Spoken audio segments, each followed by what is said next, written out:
We know that the NTF-LCAC has increased its budget for the year 2022 to fight the NDF-NPA, but actually the 26 billion funds is suspected to be used for elections purposes, especially in giving to the barangays. What will be your, how would you adjust these funds if ever anything will be left, if ever you win come June or May 2022? And how would you counteract, if any, the use of these funds during the campaign? Attorney Calleja, I think I already mentioned this in some of the previous interviews that there is really a duplication of many efforts, the duplication of the mandate,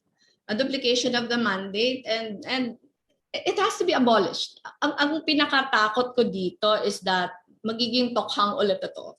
Magiging tokhang version 2 in the sense that the mandate given to the body will be abused, will be used to harass people. I have always been very clear on my position on the issues on peace talks, the issues of NDF, NPA, the issues on how to combat insurgency.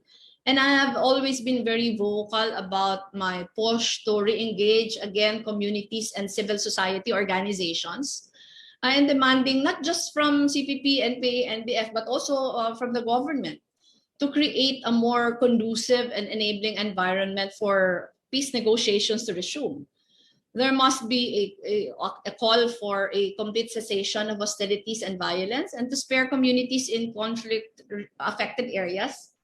There must be a rejection of the militarist approaches to ending internal armed conflict, and instead encourage strong participation of CSOs, the private sector, the church in the peace process. Yung nangyayari kasi ngayon, parang sobrang emphasis on a purely militaristic approach.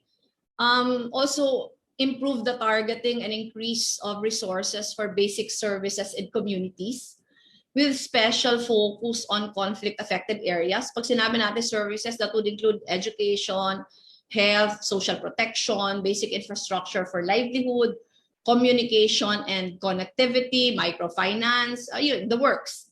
And also strengthen government integration programs for former rebels, families and communities, to allow them to lead peaceful and productive civilian lives. Para kasi sa akin, this cannot be solved by using a purely militaristic approach. We have to go to the root of the problem of insurgency to be able to give a more long-term solution to the same.